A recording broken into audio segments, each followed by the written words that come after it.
आप सबका आपके अपने YouTube चैनल की कथा टीवी पर मैं मीनू शर्मा स्वागत करती हूँ। सभी को मेरा राधे राधे। आज की इस वीडियो में हम सुनेंगे माघ मास महात्म्य के 31वें अध्याय को, यानी कि इसके अंतिम अध्याय को। तो हो सके तो वीडियो को अंत तक देखिएगा और वीडियो अच्छी लगी तो लाइक एंड शेयर कीजिएगा और चैनल पर नए हैं तो सब्सक्राइब भी कर ही दीजिएगा। तो आज का यह 31वां अध्याय शुरू करने से पहले चलिए हम जान लेते हैं कि कल यानी कि इसके 30वें अध्याय में क्या हुआ। तो कल माघ मास महात्म्य के 30वें अध्याय में हमने माघ स्नान के मुख्य तीर्थों का वर्णन सुना और अब इसके आगे का वृत्तांत हम आज सुनेंगे। तो सर्वप्रथम भगवान श्री गणेश को याद करते हैं। सर्व विघ्न विनाशाय सर्व कल्याण हेतवे पार्वती प्रिय पुत्र श्री गणेशाय नमो नमः। और अब हम आज का अंतिम अध्याय 31वां अध्याय शुरू करते हैं। राजा दिलीप को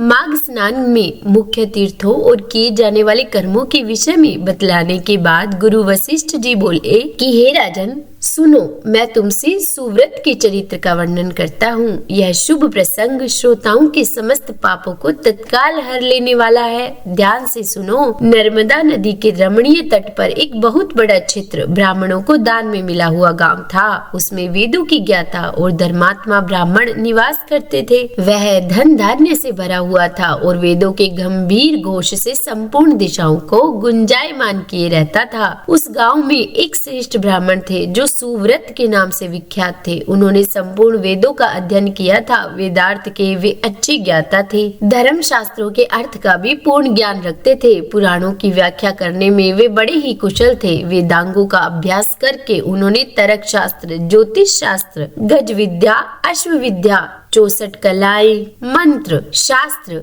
संख्य शास्त्र तथा योग शास्त्र का भी अध्ययन किया था। वे अनेक देशों की लिपियां और नाना प्रकार की भाषाएं जानते थे। यह सब कुछ उन्होंने धन कमाने के लिए ही सीखा था तथा लोभ से मोहित होने के कारण अपने भिन्न भिन्न गुरुओं को गुरु दक्षिणा भी नहीं दी थी। उपायों के जानकार तो थे ही। उन्होंने उक्त उपायों से बहुत कुछ धन का उपार्जन किया। उनके मन में बहुत बड़ा ही लोभ था, इसीलिए वे अन्याय से भी धन कमाया करते थे। जो वस्तु बेचने के योग्य नहीं है उसको भी बेचते और जंगल की वस्तुओं का भी विक्रय किया करते थे। उन्होंने चंडाल आदि से भी दान लिया, कन्या बेची तथा गौ, तिल, चावल, रस और तेल का भी विक्रय किया। वे दूसरों के लिए तीर्थ में जाते, दक्षिणा लेकर देवता की पूजा करते, वेतन लेकर पढ़ाते और दूसरों के घर खाते थे।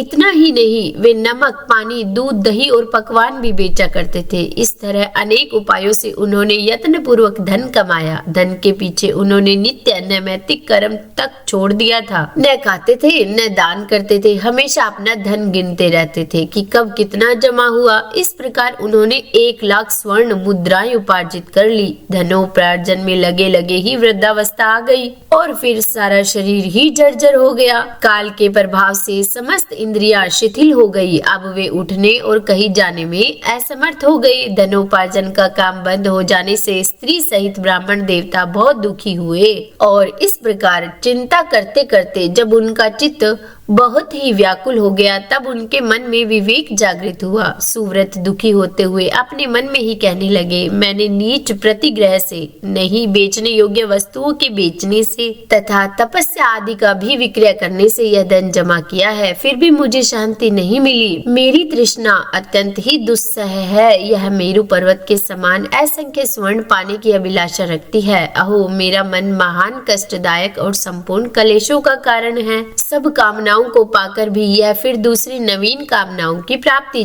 करना चाहता है। बूढ़े होने पर सिर के बाल पक जाते हैं, दांत टूट जाते हैं, आंख और कानों की शक्ति भी क्षीण हो जाती है, किंतु एक इच्छा ऐसी है जो उस समय भी युवा होती जाती है। जिसके मन में कष्टदायिनी आशा मौजूद है वह विद्वान होकर भी अज्ञानी है, अशांत है, क्रोधी है और बुद्धिमान होकर भी अत्यंत मूर्ख है। आशा मनुष्यों को नष्ट करने वाली है, उसे अग्नि के समान जानना चाहिए। अतः जो विद्वान सनातन पद को प्राप्त करना चाहता हो वह आशा का त्याग कर दे। बल, तेज, यश, विद्या सम्मान, शास्त्र ज्ञान तथा उत्तम कुल में जन्म, इन सब को आशा शीघ्र ही नष्ट कर देती है। मैंने भी इसी प्रकार बहुत कलेश उठाकर यह धन कमाया है। वृद्धावस्था ने मेरे शरीर को भी गला दिया और सारा बल भी हर लिया। अब से मैं श्रद्धा पूर्वक परलोक सुधारने के लिए ही प्रयत्न करूंगा। ऐसा निश्चय करके ब्राह्मण देवता जब धर्म के मार्ग पर चलने के लिए उत्सुक हुए तो उसी दिन रात में कुछ चोर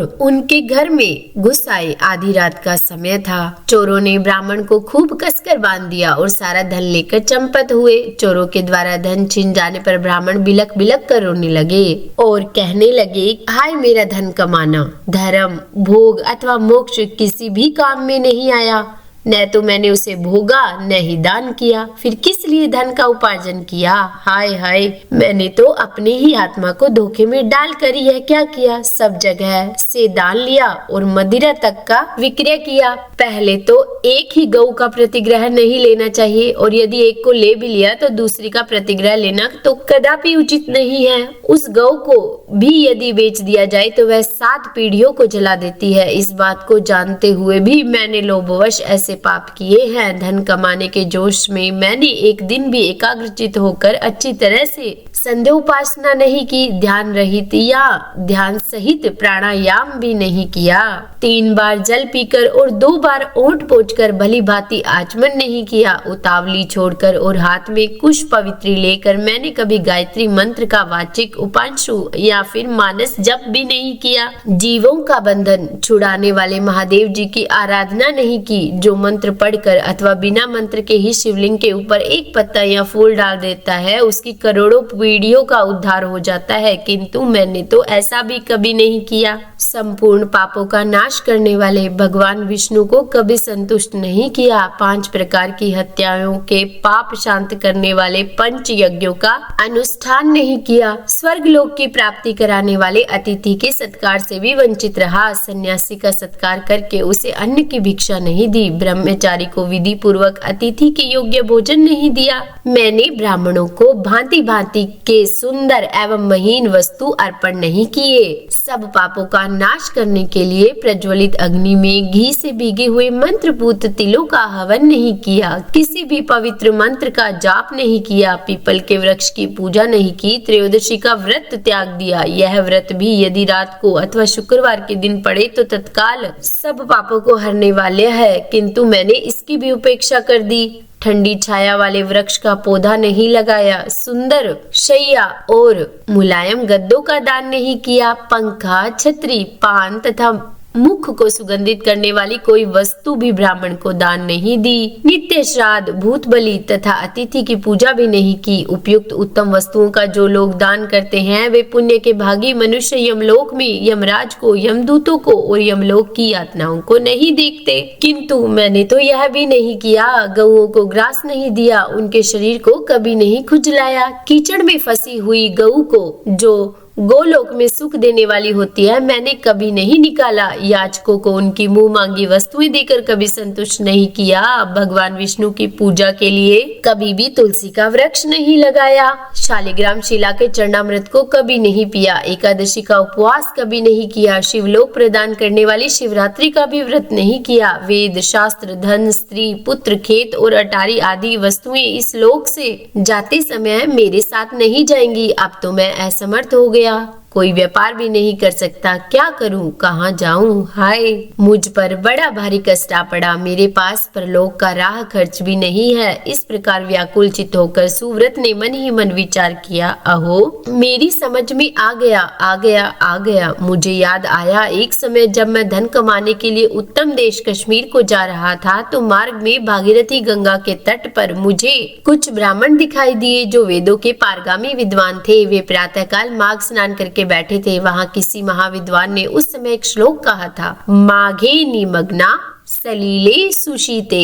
विमुक्त पापास्त्रे दिवम प्रयांति यानी कि माघ मास में शीतल जल के भीतर डुबकी लगाने वाले मनुष्य पाप मुक्त होकर स्वर्गलोक को जाते हैं। पुराण में से मैंने इस श्लोक को सुना है, यह बहुत ही प्रामाणिक है। अतः मुझे अब इसके अनुसार माघ स्नान करना चाहिए। और मन ही मन ऐसा निश्चय करके सुव्रत ने अपने मन को सुस्थिर किया और 9 दिनों तक नर्मदा के जल में माघ मास का स्नान किया। और उसके बाद स्नान करने की भी शक्ति नहीं रही। वे 10वें दिन किसी तरह नर्मदा जी में गए और विधि पूर्वक स्नान करके तट पर आए। उस समय शीत से पीड़ित होकर उन्होंने प्राण त्याग दिए। और फिर उसी समय मेरुगिरी के समान तेजस्वी विमान आया और माघ स्नान के प्रभाव से सुव्रत उस पर आरूढ़ होकर स्वर्गलोक को चले गए। वहां 1 मनवंतर तक निवास करके वे पुनः इस पृथ्वी पर ब्राह्मण हुए और फिर प्रयाग में माघ स्नान करके उन्होंने ब्रह्मलोक प्राप्त किया। तो बोलिए विष्णु भगवान की जय।